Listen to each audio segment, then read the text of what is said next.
Welcome to another video. আমরা আজকে আলোচনা করব পার্টস অফ স্পিচ নিয়ে। পার্টস অফ স্পিচ অর্থাৎ বাক্যাংশ বা বক্তব্যের অংশ। আমরা জানি কয়েকটি শব্দ যোগে তৈরি হয় বাক্য, অর্থাৎ some words when sit together and form a meaningful something, then the form of words বা the collection of words is called a sentence. কিন্তু এই সেন্টেন্সে যখন শব্দগুলি ব্যবহৃত হয়ে যায় তখন বুঝতে হবে সেগুলিকে আর কিন্তু শব্দ বলা যায় না। তখন আমরা তাদেরকে কি বলি? তখন আমরা তাদেরকে বাংলায় বলি পদ, আর ইংরেজিতে বলি পার্টস অফ স্পিচ।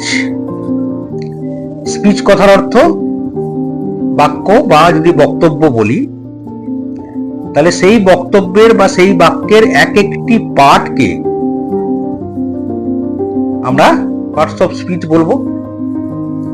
স্বাভাবিকভাবেই এই পার্টস অফ স্পিচ কিন্তু ইংরেজি গ্রামারে একটা বিশেষ গুরুত্বপূর্ণ বিষয়। এই পার্টস অফ স্পিচ আমাদেরকে শিখতে হবে, সেই প্রসঙ্গে আজকে আমাদের ক্লাস। তাহলে এক একটা অংশকে আমরা যদি পার্ট বলি, এরকম 8টি পার্ট ইংলিশ গ্রামারে রয়েছে।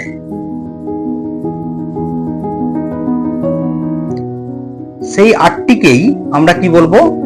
এক একটি পার্টস অফ স্পিচ বলবো। তাহলে সেগুলোর নামগুলো আমরা জেনে নিই। প্রথম পার্টকে বলা হবে নাউন, বাংলায় বললে এর নাম হয় বিশেষ্য। দ্বিতীয় হচ্ছে প্রোনাউন, প্রোনাউনের বাংলা হচ্ছে সর্বনাম। তৃতীয় হচ্ছে অ্যাডজেক্টিভ, বাংলায় বিশেষণ। এগুলো সবই পদ, বাংলাতে বললে এগুলো সবই পদ, বিশেষ্য পদ, সর্বনাম পদ, বিশেষণ পদ। 4 নম্বরে হচ্ছে ভার্ব বা ক্রিয়াপদ। 5 নম্বরে হলো অ্যাডভার্ব। অ্যাডভার্বের বাংলা হলো ক্রিয়া বিশেষণ পদ।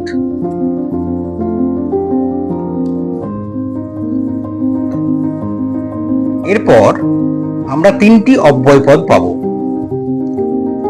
প্রথম হলো প্রিপজিশন বা সম্বন্ধবাচক অব্যয় পদ।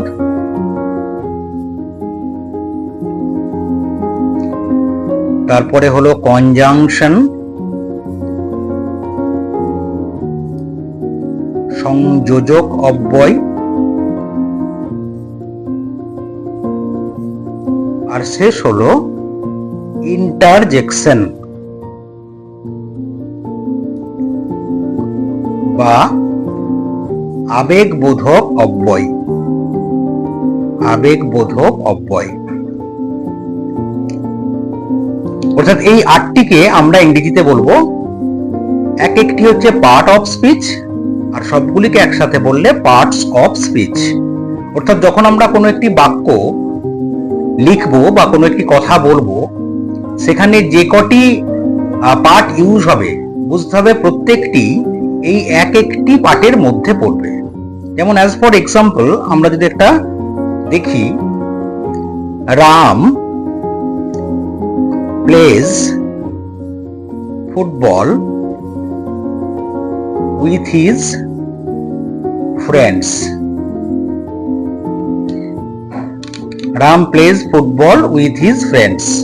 রাম তার বন্ধুদের সাথে ফুটবল খেলে। এখানে রাম কি আছে? রাম হলো একটি নাউন।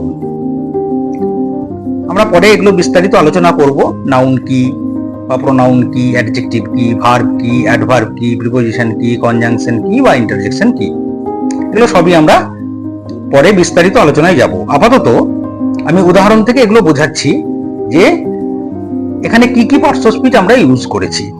তাহলে রাম যে লিখেছে একটা নাম বোঝাচ্ছে, অতএব এটি একটি নাউন। প্লেটা হচ্ছে ভার্ব ফ্রম, ক্রিয়াপদ।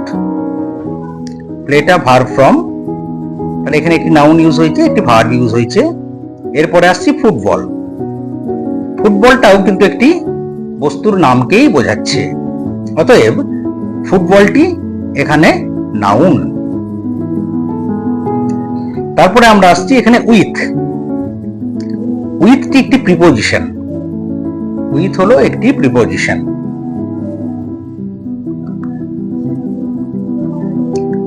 এবারে তার বন্ধু, রামের বন্ধু বোঝাচ্ছে, তাহলে রামের পরিবর্তে হিজটা বসেছে, তাই এটাকে আমরা বলবো প্রোনাউন। আর শেষে ফ্রেন্ডস, এটিও কিন্তু নাউন। তাহলে কি দেখলাম, এই বাক্যে মোট একটি, দুটি, তিনটি, চারটি, পাঁচটি, ছটি শব্দকে আমরা ব্যবহার করে এই বাক্যটিকে তৈরি করেছিলাম। সেই ছটি শব্দ বর্তমানে যেহেতু বাক্যস্থিত, তাহলে সেই ছটি পদের বা পার্টস অফ স্পিচের আকার নিয়েছে। তাহলে রাম এটি একটি নামবাচক শব্দ, এখন সেটি বিশেষ্য পদ। প্লে এটি একটি ক্রিয়াবাচক শব্দ, এখন সেটি ক্রিয়াপদ। ফুটবল এটি একটি নামবাচক শব্দ, অতএব বিশেষ্য পদ। উইথটা প্রিপোজিশন বা এই সম্বন্ধ বোঝাচ্ছে, তাই সম্বন্ধ সূচক অব্যয়। আর হিজটা হচ্ছে প্রোনাউন, সর্বনাম, নামের পরিবর্তে বসছে। আর ফ্রেন্ডসটা নাউন। অতএব এই বাক্যে আমরা দেখছি একটি, দুটি, তিনটি নাউন বসেছে, একটি ভার্ব বসেছে, একটি প্রিপোজিশন এবং একটি প্রোনাউন। অর্থাৎ নাউন বসেছে তিনটি, প্রোনাউন বসেছে একটি, ভার্ব বসেছে একটি, আর প্রিপোজিশন বসেছে একটি। ঠিক আছে, জিনিসটা বোঝা গেল? অতএব যখন কয়েকটি শব্দ পাশাপাশি বসে একটি মনের ভাবকে সম্পূর্ণরূপে প্রকাশ করবে, তখন সেটি হয় বাক্য। যখন সেটি বাক্য হয়ে গেল, তখন এই বাক্যস্থিত যে ওয়ার্ডগুলো অ্যাকচুয়ালি, মানে এখন তো আর ওয়ার্ড নেই, এখন সেগুলো পার্টস অফ স্পিচ হয়ে গেছে। এই পার্থক্যটা বুঝতে হবে শব্দ এবং পদের মধ্যে, যে যখন এগুলো আলাদা আলাদা ছিল তখন সেগুলো কিন্তু ওয়ার্ডস বা শব্দ ছিল। যে মুহূর্তে এগুলো বাক্যের মধ্যে আমরা এটাকে ইউনাইট করে দিয়েছি, বাক্যের মধ্যে এসে একটা মিনিংফুল আমরা সেন্স তৈরি করতে পেরেছি, তখন সেগুলো হয়ে যাচ্ছে এক একটা পার্টস অফ স্পিচ। তাহলে যদি আমরা পার্টস অফ স্পিচের সংজ্ঞাটা নিই, তাহলে আমরা এরকম বলতে পারি,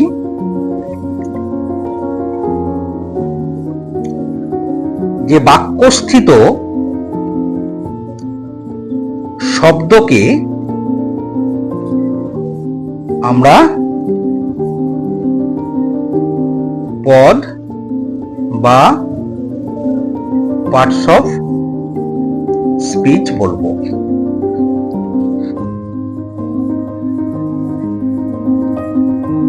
বোঝা গেল? অর্থাৎ এই ফুটবলটা যখন আলাদা বসছে, তখন এটা কিন্তু একটা ওয়ার্ড, জাস্ট আ ওয়ার্ড। ঠিক আছে, কিন্তু এই ফুটবলটাই যখন আমি উপরিউক্ত বাক্যে ইউজ করেছি, তখন সেই ফুটবলটা যদি কি বলা হয় বাক্যের মধ্য থেকে, তখন বলতে হবে এটি একটি নাউন।